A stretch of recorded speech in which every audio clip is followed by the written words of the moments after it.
Israel ने 7 अक्टूबर 2023 के बाद जब हमास का सफाया करने के लिए गाजा पर जमीनी हमला किया था, उस वक्त ये कहा गया था कि गाजा जिस जमीन पर बसा हुआ है उसमें हजारों सुरंगें हैं, जिनमें हमास के लड़ाकों ने इजरायली बंधकों को छिपा कर रखा है।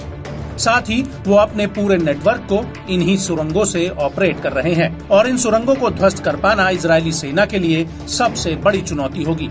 हालांकि अभी तक आईडीएफ गाजा के भीतर कई सुरंगों को तबाह कर चुकी है, लेकिन अभी भी कई ऐसी खुफिया सुरंगें हैं जो आईडीएफ की नजरों से दूर हैं। और अब इसी कड़ी में हमास ने टेलीग्राम पर एक वीडियो रिलीज किया है।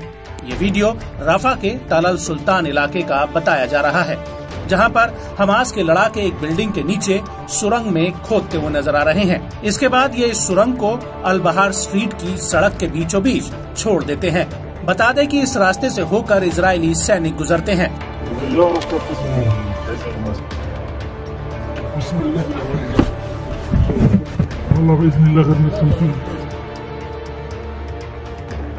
और इस वीडियो में कुछ ही सेकंड के बाद इस सुरंग में जोरदार धमाका होता है।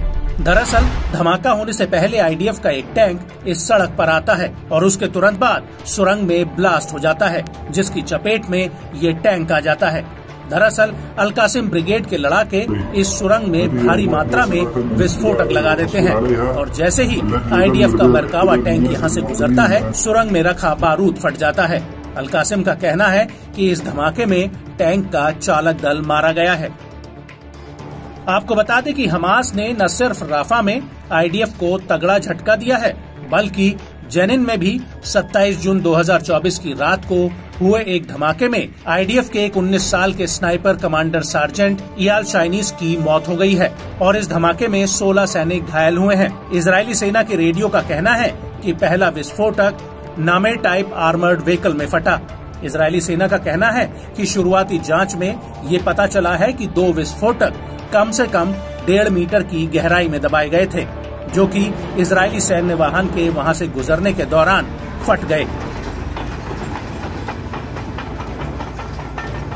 और इसी दौरान अल कासिम और अल कुद्स ब्रिगेड की जेनिन में इजरायली सैनिकों के साथ सीधी भिड़ंत भी हुई। इसका एक वीडियो भी सामने आया है, जिसमें आईडीएफ का एक हेलीकॉप्टर उड़ता हुआ नजर आ रहा है।